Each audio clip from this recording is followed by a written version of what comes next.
Yun, nabili ko na sa wakas. Tagal ko nang gusto nito. Sa wakas, nabili ko na. Mindset. Kamusta? Ako nga pala si Orly Cabillo. Tapusin mo tong video na to para alam mo kung ano yung mindset mo sa puntong ito. Makwento ko ng konti. Bago ako naging OFW, ang mindset ko lang ay mag-work sa Pilipinas at yun, magpa-unlad. Pero nung na-experience ko na magtrabaho sa Pilipinas, at nag-try na ko ano-anong investment after 2.5 years, parang feeling ko hindi naman ako umuunlad. Though single ako during that time, parang para sa akin, kung itutuloy-tuloy ko yun, parang mahirapan ka magbuo ng pamilya. So dahil ang mindset ko noon magtrabaho at syempre ang turo sa'yo at the same time yung paligid mo is to get a job. So yun din yung nagiging mindset mo. So ayun, nung after 2.5 years, na-realize ko na it's not sufficient. So doon ako nagkaroon ng big jump and through the process na may nakausap ka na kaibigan mo na itry natin mag-OFW.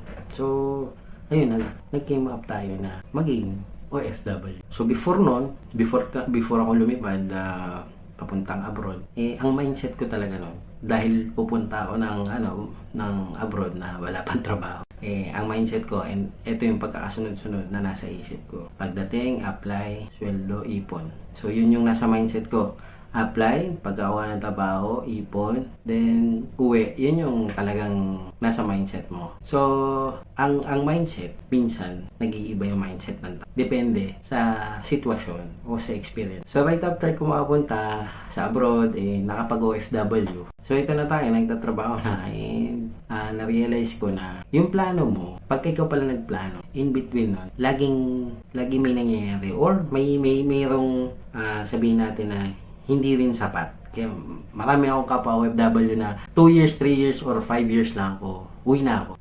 Tanungin ko sa mga kapwa ko OFW, natupad nyo ba yung mga sabi nyo, saglit lang kayo sa abroad tapos uwi na kayo? Papatayo lang bahay, uwi na. So, congratulations kung may nakagawa nun. I'm very, very happy na nagawa nyo po. Pero sa mga kapwa ko OFW na, eto, nandito pa rin tayo. So, ngayon, yung mindset ko, syempre nag-iba na yung mindset ko dahil na-experience ko na hindi mo pala kayang tuparin yung minsan yung mga pinaplano mo na tulad nung nag-pandemic pa. During pandemic, before pandemic, may naisip ko nang umuwi ng Pilipinas for good without saying to my wife. Pero dahil nag-pandemic, syempre nabago ulit yung mga plano. Pag-pandemic siya, hindi ko na tinuloy kasi sobrang daming nawawala ng trabaho that time, and awa naman ng Diyos, isa ako dun sa hindi nawala ng work. So tuloy-tuloy yung aming trabaho, though talagang bagsak yung sales ng kumpanya, talagang nag-down, di naman po opisina namin, and blessed po tayo na ngayon may work pa rin. So, salamat dun tayo na may work pa rin kahit pa pa. Struggle mo kasi pagka wala kang mindset, wala kang ina-ambition sa buhay, or wala kang minsan, you just day by day, living ka lang na, uwi, pasok, or work, uwi. So, hindi siya healthy. Hindi siya, what you can say, wala ka na pong growth pagka ganon. So, wag po tayong tumigil mag-ambisyon. So, yun yung naging struggle. So, ito yung isa sa paraan para malaman mo kung anong mindset mo. Before ka matulog, ano yung gagawin mo kinabukasan? So, yun na yung mina-mindset mo. Like, for example, inisip mo na yung magagawin mo before ka matulog. Kinabukasan. Like, for example, meron pala akong pending ganito sa trabaho, meron pala akong ganito. So, yung mindset mo, nasa trabaho. So, yun yung makikita mo na, okay, yung pala yung mindset ko. So, example sa akin, next month, magre-renew na pala kami ng visa. Nandun yung isip mo, nandun yung state of mind mo sa process na gano'n. Pwede naman na, aralin ko pala yung bagay na yun para may magawa ko in the future. So, depende sa'yo. Kung ang mindset mo, Facebook, YouTube, TikTok, o Instagram na yung lagi naka-open sa social media mo, maaaring yun yung mindset mo. Ibig sabihin, mag-cellphone. So, hindi po, guilty po tayo dyan lahat sa tingin ko. And, in a way, alin man doon sa social media na yun, naandun ka. So, yan yung isa sa way na alam mo na yun yung nasa isip mo. So, isa sa pamamaraan para malaman mo kung ano yung mindset mo ay yung mga trip mong gawin. Like for example, naiisip mo siya na ay, kailangan ko palang exercise. So, ikaw, mindset mo ay magpapayat during that time. Like for example, depende kung gaano ka-strong yung isip mo para magawa yung mga bagay-bagay. So, depende kung procrastination lang ba yan or talagang pinupush mo yung sarili mo na magawa yung task na yun. Lagi yun yung pinapanood mo palagi, yun yung inaaral mo lagi. So, yung execution nasa yun na yun kung paano mo siya, paano magmamaterialize ang isang bagay. So, once na dumapo na yun sa isip mo, pilitin mo nang gawin para magkaroon ka ng self-growth. So, isa pa sa way para malaman mo kung ano yung mindset mo ay isipin mo yung future. Isipin mo kung ano yung mga gagawin mo. Pag blanco yan, di ibig sabihin wala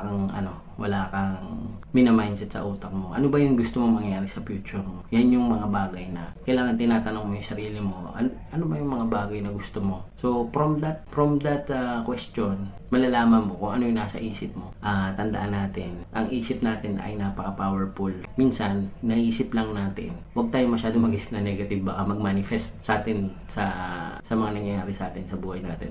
So, pag ikaw nagtatanong sa sarili mo na saan mo ba gustong makapunta or ano ba yung mga ginugol mo. So, minsan hirap tayo sa sarili natin i-figure out kung ano ba kung para saan ba tayo, kung ba't ba tayo nandito, yan yung purpose natin. So, kailangan alam natin kung ano yung mindset natin at tamang mindset. Doon mo rin malalaman kung gaano ka-strong yung mind mo, kung magi-stick ka ba doon sa mindset mo or hindi. So, kasi may mindset tayo na in this year, dapat ganito na yung mga nagawa ko, ganito na dapat.